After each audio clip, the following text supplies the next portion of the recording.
What's up, everybody? We're here today with Coach Rick Perard. How you doing? He's helping us out with our bodybuilding journey, and this guy's been through a lot. You know, he has a decorated career. You know, he has right now a pro bodybuilder that he's been working with, and he actually got him 2 pro cards and Felipe. And we're just gonna be talking about bodybuilding and how to become a better athlete and successful in life and life and in general, you know. So, Rick Perard, thank you for being here today. Thank you for having me. Yeah, My pleasure. So, what was it like for you growing up and getting into bodybuilding? I know bodybuilding wasn't as developed as it is today. You know, there wasn't as many bodybuilders as there are today. Yeah, or like people involved in fitness in general. Right. You know. No, I started when I was like a little kid, maybe about 12 years old, 11, 12. I was watching TV. That was in black and white TV. I'm dating myself, but I used to watch in the morning before I go to school a guy named Jack LaLanne.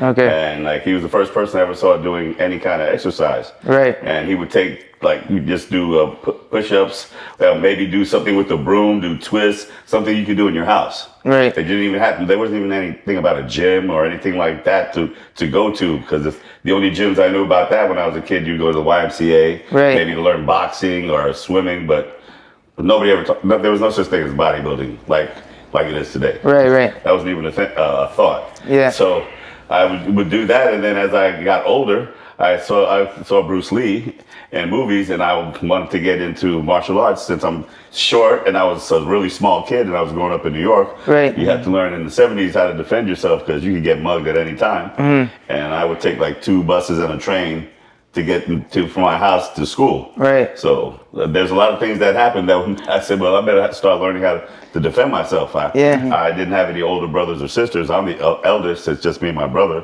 Right. But I'm 10 years older than him. So I had to fend for myself. True. And like I said, when I saw this Bruce Lee movie, I was like, wow, maybe that's something. Yeah, and he was in shape. He had great shape. He had great genetics. Oh my God. And I thought he was a small man, but I learned to find out that he was like 5'10".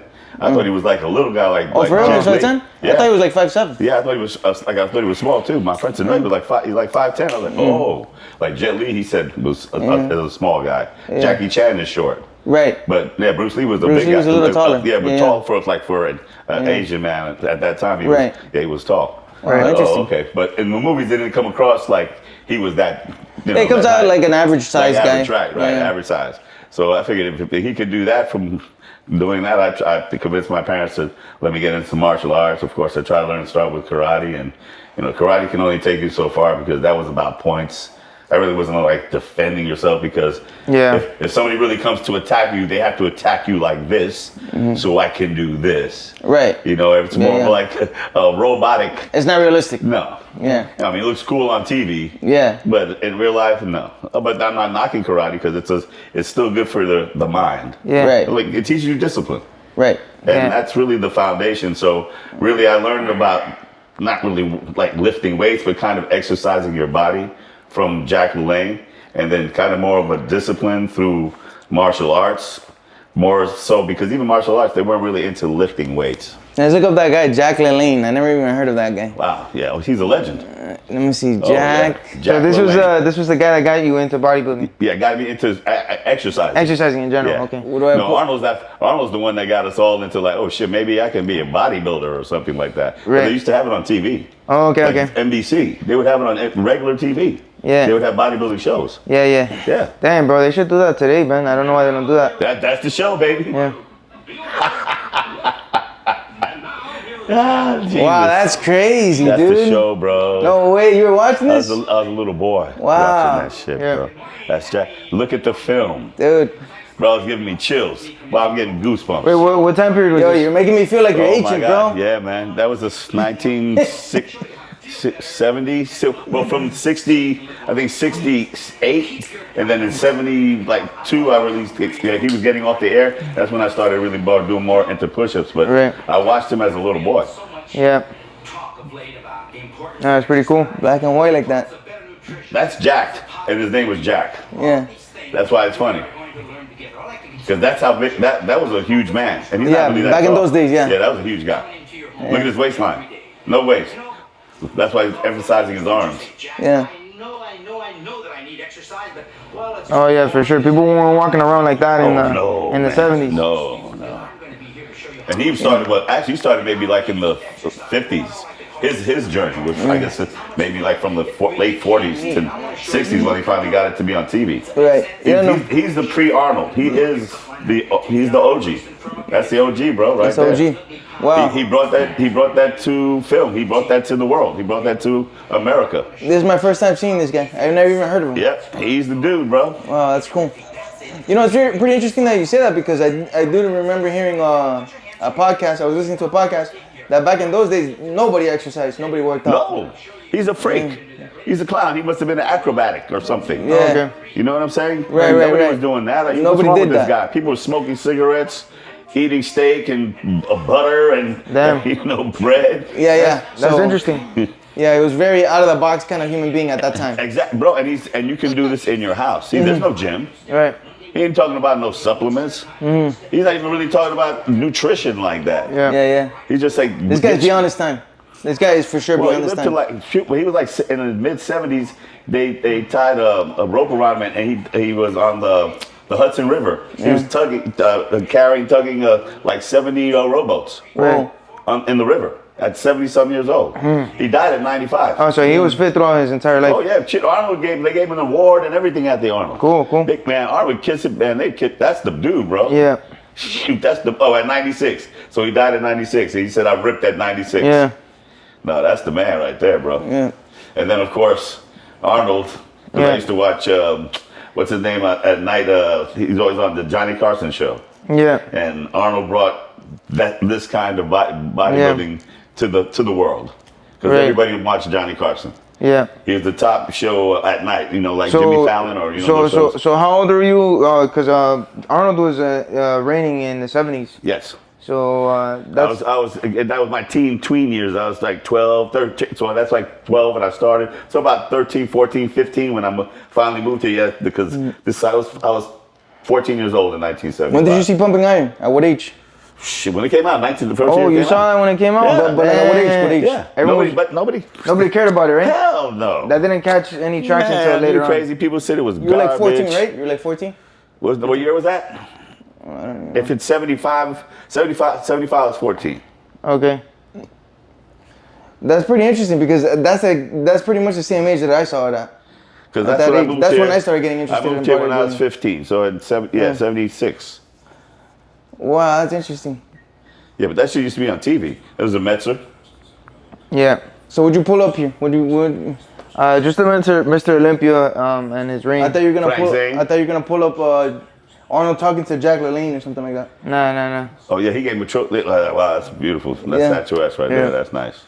So you were like 13, 14? Yeah, like that right there, 13, 14. And that's when you really started lifting weights. Yeah. And getting because I used to see him on TV. Yeah. And then they would have this actually on TV. Yeah. Like they don't even have that. Like you have ESPN. None of these people really show it anymore. But this was on general because they didn't have any ESPN or anything like that. Channel 7. Yeah, the Channel 6. Yeah. NBC. NBC used to show this. Yeah. Oh, that's cool. And they would show the mixed pairs, the men and the women. Yeah. Man, that's awesome. That's inspirational. For real. Yeah. That's why you see that go, man, I want to look like that. Yeah. So you were a part of the golden era. Oh yeah. That was a big inspiration for you. Oh yeah. The golden Plus we era had like Hercules, the guy Steve Reeves. Right. You know, we had all those movies to see, and you thought Steve Reeves was something. Then you'd see these guys are like, damn. And when was it when you started making some big decisions in bodybuilding and deciding to get on stage, deciding to get a coach? Okay, so I started like going to a gym because I started working out like when I was 12, and then well actually I went to like when my parents moved here at by the falls. I forgot the name of the place now. Briarwood. They had a little gym in Briarwood, and then I said, well, maybe I should start lifting some weights, and I started, because it was Universal. Right. So I started my weight training career on the Universal. Right. And I did as much as I could do. I said, once I can lift all the weights on the Universal, I think I'll be ready to go to a gym. Mm-hmm. So it took me about 2 years. Okay. So I was about going 15, going on 16. I went to my first gym, and when I opened the door, I saw these monsters in there. Like what I thought were monsters, like guys deadlifting 400 or 500 pounds. I'd never seen nothing like that before. And this was in the late 70s. Yeah, that right here. When I first moved here, 'cause I moved here 76, 77. Okay. So by 79, 79, yeah. 79, I started trying. I said, let me try to go to a real gym. And when I You went to you remember the name of the gym or no? Iron Man Gym. Iron Man Gym. Oh yeah, And that gym I still still not, have a T-shirt from that. that gym is not around. Is not around today. No. It's off of US 1 where I think Walgreens is. Right. That behind there was a gym because there was like a 7-Eleven there, and behind the 7-Eleven down like in a cut, that was the gym. Right. I mean, it was not too big, no women, no air conditioning, just dudes, stink ass gym dudes. We giving each other injections because then you could take shit. Yeah. That was legal. Right. So it was nothing to go in the bathroom and see guys. It wasn't giving each other prescribed. shots. Was it prescribed or no? No prescription. So how would you get it? You could go over the counter. Oh yeah. Over the counter. Yeah, Wow. you go to any pharmacy. Any pharmacy. If you got the money and it was pennies on the dollar. Yeah. That's why these dudes were monsters Right. in the early 80s, 70s. Yeah, that's pretty interesting. That's Arnold's era. Yeah. They didn't do what they have these designer things now, but they had real. Like them dudes, that shit was all pharmaceutical because there was no such thing as fake. Right. For what? Exactly. It's only $20 a bottle. Yeah, there wasn't a black market. $5 a bottle. Yeah, they didn't need a black market. There's no need for a black market. No. Wow, And that's interesting. it was pharmaceutical. Look at that. That's crazy, bro. And what's crazy too is that I didn't really beautiful, hear or man. read any too many articles of these guys, hurting themselves. No. And today nowadays people are always like left and right, Oh yeah. No. Getting shot down. What do you think it is?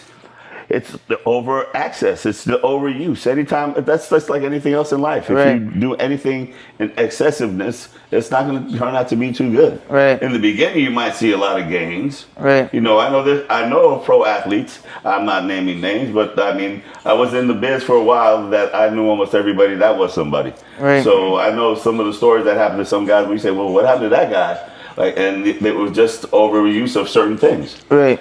And because some of them were kind of lazy, I don't want to, like I said, I don't want to name names or anything, but lazy when it came to their cardio, when it came to their respiration, they just cared about getting big. Right. Because that was I got to be the monster now. And Yeah. this guy was one of the monsters.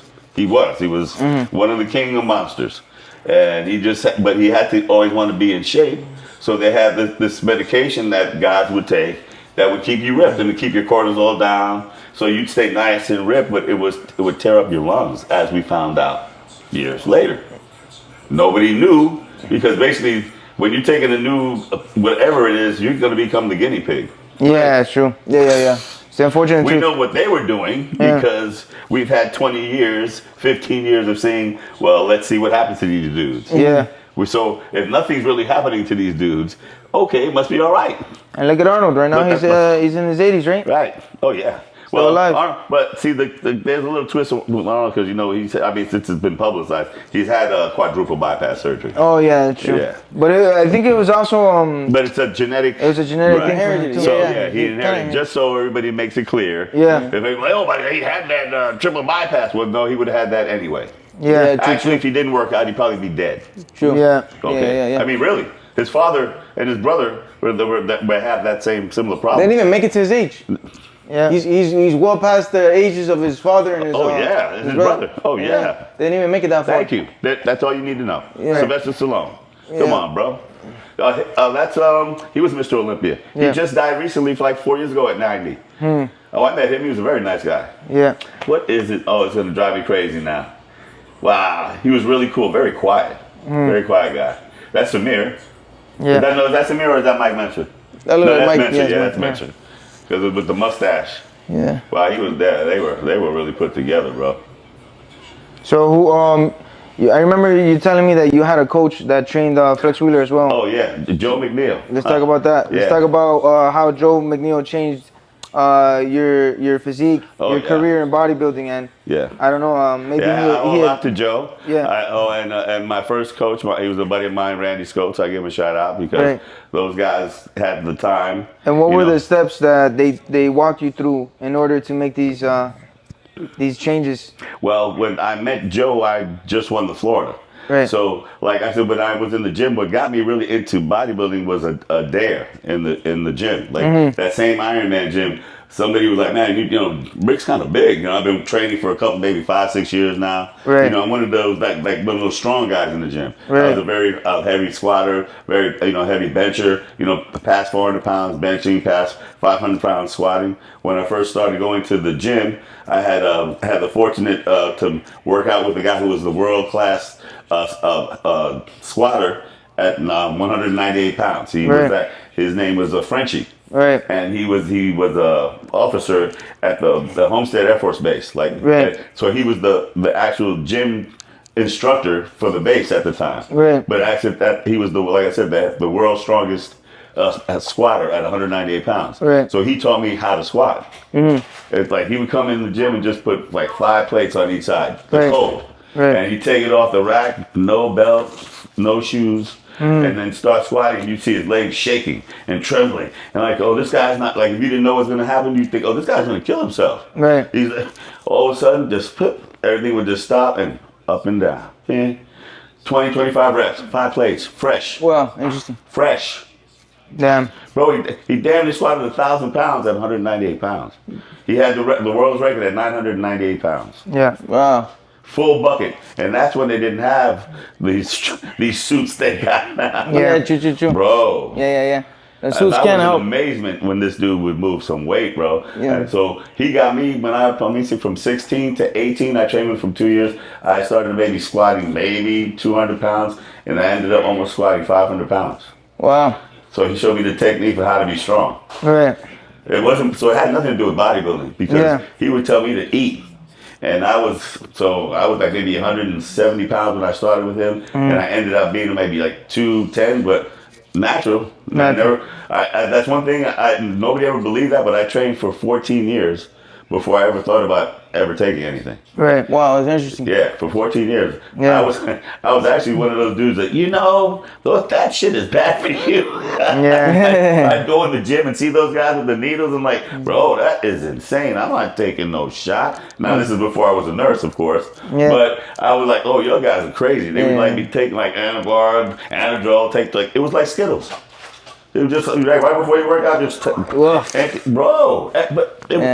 was normal. That's a different story. How gyms were so different then. Yeah. It was a man's world, not because they didn't want women there, but women weren't into lifting heavy and being around all these sweaty, stinky dudes. Because when you have a gym full of men, nobody took showers. Yeah. They don't give a damn. There's some dudes that leave their same, shirts or whatever, their sweat tops for a week before they take that shit. Yeah. Damn.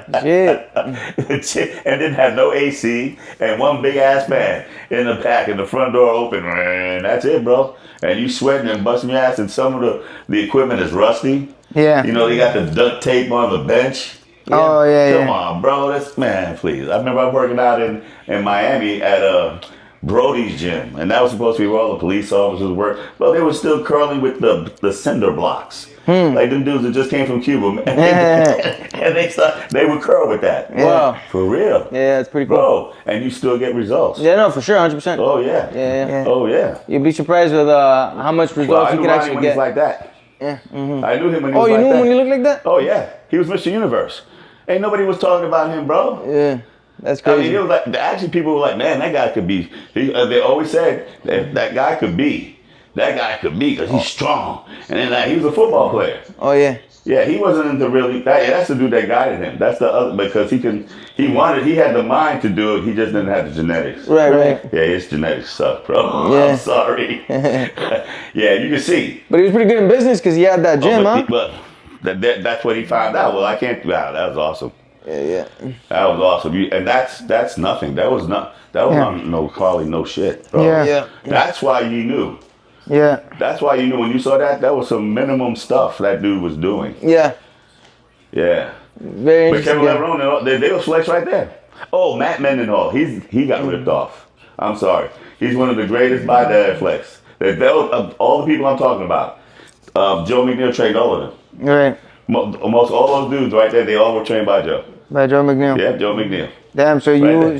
did you have any? I used to work out with Flex. Flex came out of he was at Joe's house Yeah. in Fort Lauderdale. He goes, hey, Flex is in the room. Hey, Flex, come out here. Yeah. And I don't know if he did some posing or pumped up or he knew somebody was coming. And he came out, he's like, hey, what's up? And I was like, hey, this is my dude. I want to start training this guy. And I'm looking at this guy like, did he just get up out of bed like that? I ain't never seen no shit like that in my life. Just bro, this dude look like he's been working out all day. You just got up like that? Yeah. Because what happened was Joe saw me at the Florida, and he came up and said, bro, I'm Joe McNeil, I'm a trainer. I think if I could help you, you could be a really great pro. Well, I look at Porter Cottrell. He helped Porter Cottrell. Yeah. I used to be right next to Porter Cottrell. I used to dwarf him. And you trained with any of these guys, or?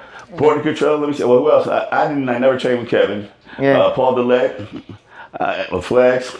Let me see, John Sherman. Yeah. Shit, who else was there when I actually trained? Oh, Paul, yeah, I said Paul Dillette. Yeah. So look at those arms. And that was when he was like, nobody thought nothing. Yeah. Because everybody was talking about Flex and Kevin. Mm-hmm. Kevin was going to be the dude, really. Yeah. Mm-hmm. So where were you in the midst of all this? I was trying to get my pro card. Yeah. But that's what I'm saying. 1992 is when I was supposed to do my first nationals. Right. And Andrew came 5 weeks before the nationals. I lost everything. And I was in crazy shape. Yeah. That's when I had another trainer named Vigo Snaghill. Well, I got it on my phone right now. He just said, because he's from Sweden. And he was banned from Sweden because he was too big. I have a picture of him next to Kevin and somebody else, and he dwarfs Kevin. Wow. Like dwarfed him. But he said, yeah, Kevin took third and I took fourth. I forgot who won the show, but it was a bigger dude. But he said, but I only take solids because I was the biggest guy. Wait. So you competed with Kevin? Who? You? No. Well, in the same era, because when I did the nationals, he had already won the year before. But when I did the Florida, he won the junior nationals. That's what put him on the map. It was everybody was talking about Mike Mendenhall. That's the guy that I said they got ripped off. Yeah. But he still got ripped off though. Yeah.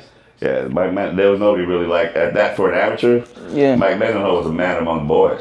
Right. And I'll still to this day will never understand how come he never got a pro card. Yeah. Like I don't understand why I haven't got one, and I got another guy named Edgar Fletcher. If you look up Edgar Fletcher or Mike Mendenhall, and you'd see back then who turned pro, and look at us and look at who look like. Okay, so what's the difference? Right. Yeah. Why didn't we turn pro?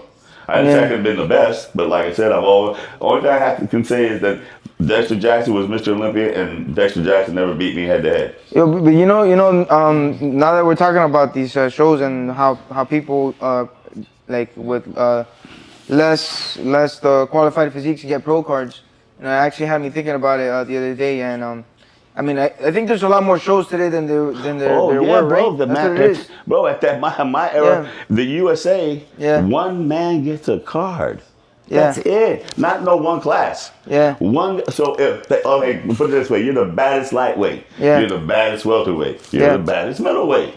You're the baddest light heavyweight. Right. How you gonna beat the baddest super heavyweight? Well, they didn't even have super heavyweight. Right. You could once you pass 199. Yeah. That happened to me in California. Right. I did one show in California, my second show of my life. Right. I got flown out to California, but that was cool because somebody, like I said, saw me at the Miami. Right. And when I won, they called this agent in California, and then they called me at my house, and somebody said, "Hey, this is an agent," and I thought they were bullshitting me. I said, "Man, I hung up." I said, "Man, come on, I'm tired. I just want to go to sleep." And the guy called back again and said, "Hey, I'm Lou Zwick. So I got called. Did you just win Mr. Miami?" I'm like, "Yeah. Who's putting you up to this shit?"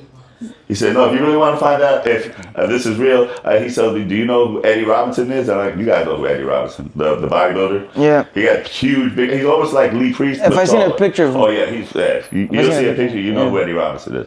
So he gives me his number. He says, "Call it right now." Okay, so he said, "I'll wait on. I'll hold." So I call the number, and sure enough, the guy picks up the phone. Eddie Robinson Enterprise. I said, "Eddie Robinson, the bodybuilder, speaking." I said, "Wait, man, can I just ask you one question?" "Sure." There's a guy that I'm talking to on the other end. His name is Lou Zwick. "Oh, Lou, he's my manager." I said, "Is that for real?" He said, "Yeah." I said, "Because he's interested in me doing some like work with him." He goes, "All I can tell you, bro, is Lou's got me a lot of work, to help make me a lot of money, and if Lou's interested in you, you must be good. So whatever he's got to offer you, listen to what he got to say." So I was like, oh shit, wow. I was just doing the Miami because I got challenged at the gym. Because somebody called me Rick was a big fat ass. He'll never get in shape, which I was. Yeah. I didn't care about being fat. I just wanted to be strong. Right. You know, I was a correction officer at the time. Right. So I don't give a shit about like how much muscle ripped and all that dieting and all that shit. No. Yeah. But since I used to get messed with all the time, and somebody said, "Yeah, Rick could really be a good bodybuilder," Right. but Rick's a fat ass. He ain't gonna do shit. I'm like, bro, can you help me? And that was my friend Randy. He goes, yeah, let's do something. So we did that, and then I got help from another pro that used to be at the gym. She wasn't a pro yet. Her name was Jillian Surratt Hodge. But she was the baddest person in the gym, man or woman. This chick is squatting 500 pounds. Wow, that's crazy. And maybe 160 pounds. Yeah. Bro. That's insane. She helped, put it this way, she helped Linda Murray get her pro card. Yeah. And Linda Murray is the GOAT of female bodybuilding as far as like winning Olympias. Right. Yeah, and I was there when she helped her get her her start. So she helped me with my posing. That's why when I did my first show, I had a standing ovation. My first show at the Mr. Miami, I had it at the downtown at the I forgot what hotel is that, but a nice big hotel. And the guy who put on the show, he says, "Man, I've had this show for like 15 years, and I've never had a person win had a standing ovation for their posing." Because I just followed what she told me to do, not because I knew shit about posing. Yeah. Plus, I could dance a little bit. I used to go to the clubs all the time when I was young. Right. That was the era of going to clubs and disco and dancing. So I did it till I got the power. That was the song I posed to. But it was awesome. That was fun. Yeah. But after I won the show, I was like, this was great, but I'm never gonna bodybuild again because I hated dieting. Yeah. Like, man, this dieting is rough. What were you eating then? What were you eating on that? Do you remember what you were eating in that particular diet? Chicken, fish, very little carbs, potatoes, Okay. eggs. Yeah, and designer whey. That was the thing. Designer whey just came out. Wow. With that isolated designer whey, and then you can make pancakes with the batter. Right. And that would be like my treat. Right. I was like, oh my God, that was heaven though, because that dieting, man, that's why I never wanted to do bodybuilding again, just because of the dieting. Yeah. Right. But after I got that call, then I went to California, got ready for another show, and I did it. I was like, well, man, I'm on ESPN. Holy shit, maybe this ain't so bad. Yeah, Holy damn, that's shit, crazy. Yeah, not bad. Maybe I could put up with this diet a little bit. And people like here, like I went because I was a correction officer, and they're like, bro, were you just on ESPN the other day? I'm like, was I? Oh shit, Dad was supposed to be on. I said, yeah, I saw you. I thought it was you. And I was like, yeah. And my captain was like, hey man, I got a little rep for that because my captain was kind of into bodybuilding, so I started helping him. Yeah. So if I came to late work, or if he one time he called me kind of napping, he said, hey, you getting ready for a show? I was like, yeah, sorry, Captain. He goes, no problem, man. All right. Because they're like, come on, you're in jail. Yeah. And I was a rec officer, so I would be inside the gym, like where we have the guys come and work out, play basketball, and they lock you in there. Yeah. So you're in there by yourself with maybe 30 guys. Yeah. And you're not supposed to be nodded off. Yeah, it's true, yeah. Damn. But even the guys in the jail respected me because after a while, they would see me in magazines. Some guys like, man, you in this magazine? I'm like, yeah, that's me. Come on, man, that's you. No, that's really me. I'm like, yeah. And some of the other inmates were like, man, but you ain't that big and strong. So what we used to have was 225 that was welded together. Right. That's the heaviest we'd let you bench. Because if we let you get too big, you could overpower a lot of officers. Yeah. So they let you work out because like in prison, that was a problem. Like now they took all that stuff away from prisoners. Like they had in the 70s and 80s, these dudes were monsters. Bigger than these guys here, bro. Yeah. Like you wouldn't believe how some guys in the joint, how big. Because that's all they do all day long. Yeah. That's it. So they couldn't have that. So they welded the 225 together. One dude was like, man, I'll bench. I said, bro, you can bench that shit, I'll curl that shit. He said, you can't pick that shit up and start curling. I've never had nobody ever give me a problem again. Yeah. They're like, oh, yeah. curling 225. Damn, dog. Well, at that time, I was like 245 pounds. Yeah. Oh, Huge. Yeah. Oh, yeah. I've been as heavy as 265. Yeah. Yeah, but that was a little bit too much, and I started getting sleep apnea. And as at that time, when I got that, I had a contract from that same agent. I was supposed to get to 250, supposed to get on stage at 250. And if I win the USA, then I get this crazy amount of money. But of course, that was like something that was almost impossible to do. Right. But at the time, I was just so happy I got a contract from Metrix and all this shit. And I would get Metrix sent to my house, and they would fly me to whatever shows. I did seminars and I did guest posing, so it was all right. Oh, you've done seminars. You've done seminars? Oh yeah. Oh, that's super cool. I didn't even know that. At the school I'm a nurse at right now. Wow, that's super And cool. the dude, when I went Mr. Florida, my training partner the following year was the Mr. Florida.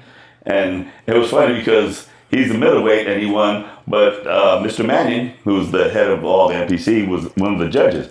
And he knew I was the winner from the year before. He goes, "Hey, Rick, how you doing?" I'm like, "Great." He goes, "Hey, what do you think?" And I didn't really say, "Hey, that's my boy, the middleweight." I said, "Yeah, the middleweight I think looks pretty good." He goes, "Yeah, he does. No, he does. But the light heavyweight looks pretty good too." I go, "Yeah, but the middleweight's my training partner." He goes, "Oh, okay." I didn't say that's what happened, but Archie won. Yeah. But it looked cool because I was the first guy that won the Florida like in 17 years that actually came from Miami. Right. Because everybody else has been winning all over the state.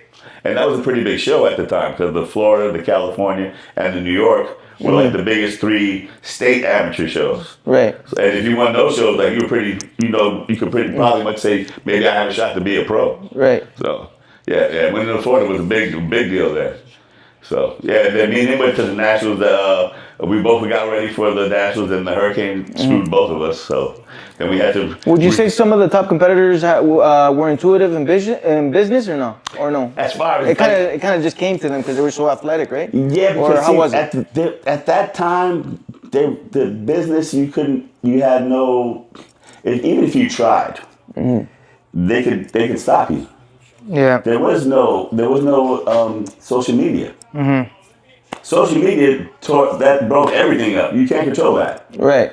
That I had a little problem one time. I was like, okay, I see these guys that I know I'm beating, and in the magazine they're talking about this guy's shoulder workout or this guy's back workout, and like, okay, they took like 7th or 8th. I just took 3rd or 2nd. Where's my back workout? Where's my shoulder workout? So I actually questioned one of the judges. He said, well, it's because of the proximity. We don't have a lot of, at that time was true, we didn't have a lot of photographers in Florida. The photographers were from mainly California and New York.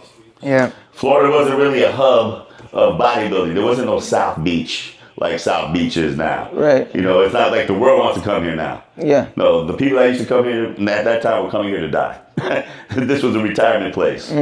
So, and that span at that time was just kind of like changing. But it wasn't the way Miami is right now, Yeah, you say Miami now, it's a big time shows. That's why they only had, I think the Miami Pro Bodybuilding show, they only had one here. Because at that time they didn't make any revenue. Right. And Ronnie won that one. Wow. Yeah, I was backstage with everybody. One of my homeboys I used to train with he was Mr. Curacao. Remember I told you the guy that was Rolly Winkler before Rolly Winkler? Right. Yeah, he was in that show. So he was going against Flex, he was going against Aaron Baker, Ronnie. Oh, there were some massive dudes in that show. A dude that had beaten me a year before as a light heavyweight, I see him on stage at 245. I'm like, that's why his body to me, he was very conditioned, but he had an ugly body because he was small. Right. He was like a turtle, but shredded. But he beat me, and the guy that eventually beat me, I took 3rd. The guy that beat me took 2nd, and he won. And then 2 years later, I see him in the pro show, and he's a monster. Wow. I'm like, wow. And he was very respectful to me, but God rest his soul, he died like maybe 2 years after that. They had a heart condition too. Wow. So that's why when you're in the sport, even though it's healthy, you have to keep on top of your own health. Right. Right. Yeah, you just can't say because I work out. Because you don't know if there might be something in your family's history. Right. It just doesn't mean everybody always wants to go right to the steroids, which I understand. Yeah. But as men, you have to have a certain amount of testosterone in your body. I don't know if men understand that. People understand that if a man's testosterone is low, that's twice as dangerous if it was high. Right. Because you can get a heart attack with your testosterone being low. People think, oh, you have high blood pressure. No, high blood pressure comes from sodium, too much sodium, and not enough cardiovascular exercising. Right. And eating foods that don't promote circulation. Like that's why red meat. That's why when you eat a lot of red meat, you feel like strong, but your stomach feels heavy. Yeah. Like if you eat eggs are gone. Right. They're in and out. You don't even feel that in your gut. Yeah. True. But if you eat a big ribeye, you might like it, but you go like, wow, that's been there for a while now.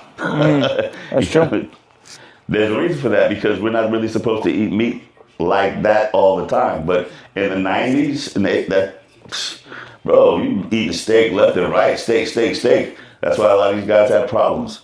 Plus, they would take things to make them bigger and would make their blood thicker. That was a big experimental. 90s was in the 2000s, early 2000s was a big experimental era for massiveness. Yeah, no, it's pretty interesting because I actually brought that up to light to my brother a couple of days ago. I was like, you know, the development from the 70s to the 90s is way more gigantic than from the early 2000s till today. Right.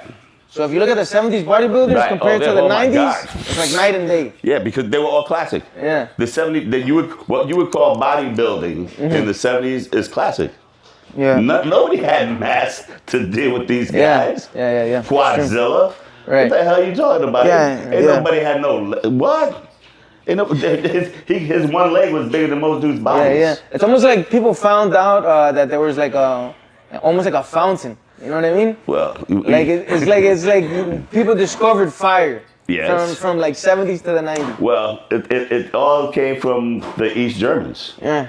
from the Soviet Union. Wow. Remember when the Olympics and their women would be kicking an arm man's ass in the same time and running.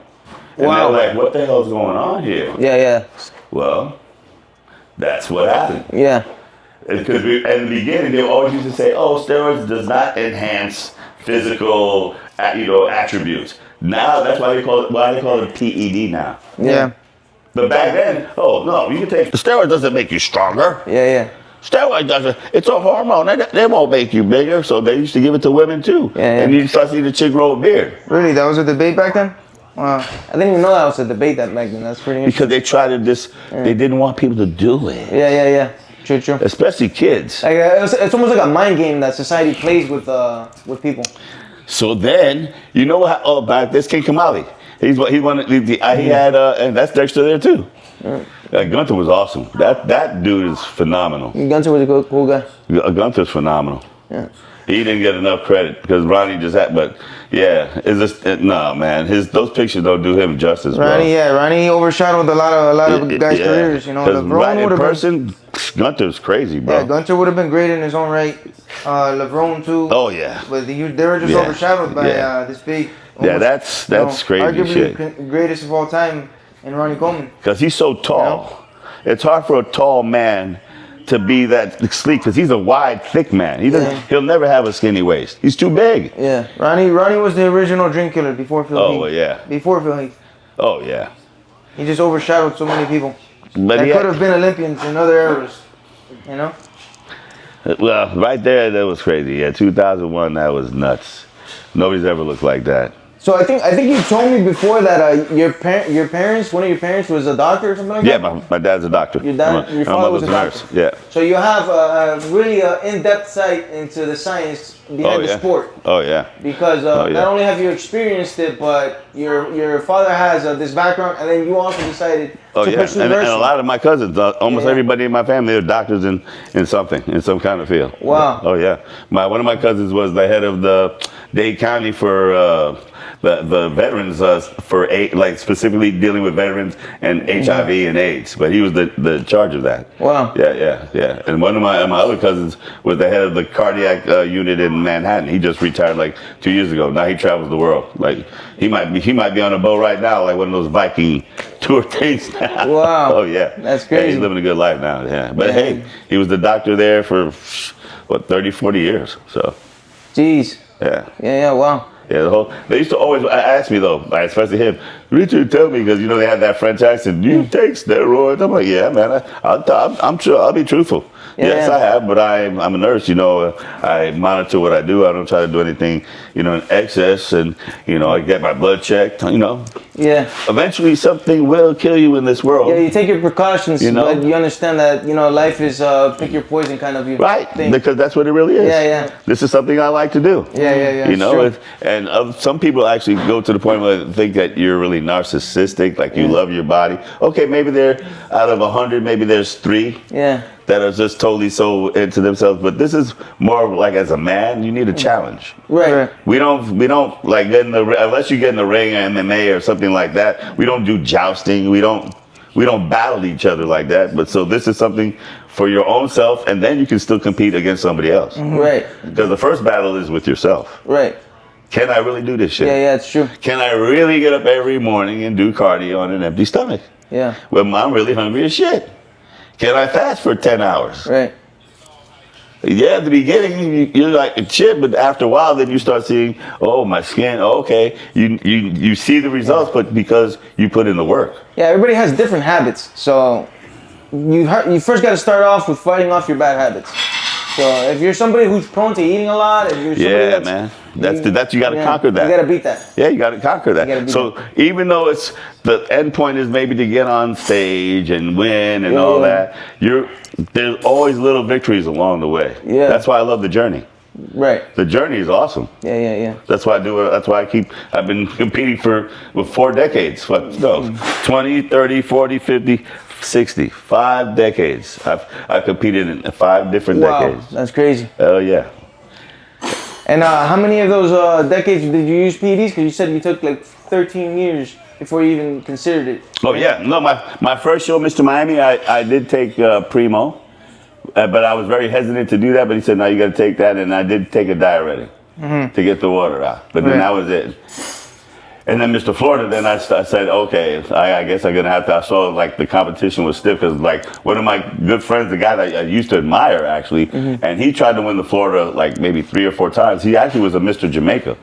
And he I think that the best he ever did was like take 3rd in the Florida. Wow. So he even told me, he said, yeah, I know you won the Miami, man, but the Florida's a whole different ball game. And I'm like, oh shit. So, really take it, do your posing, take it more serious. I'm like, okay, that's what I'm gonna do. So I did that, and I followed the Jillian's advice and instructions, and I started working out with who's that guy that works with what's his name now? The Mr. Olympic, the guy that just won the Arnold. Because Heidi's gone. I mean, not Heidi. The Rambon's gone. You talking about Derek Lunsford? Yeah, he got his coach now. Honey Ramban? No, he's retired. Chris, Chris, okay.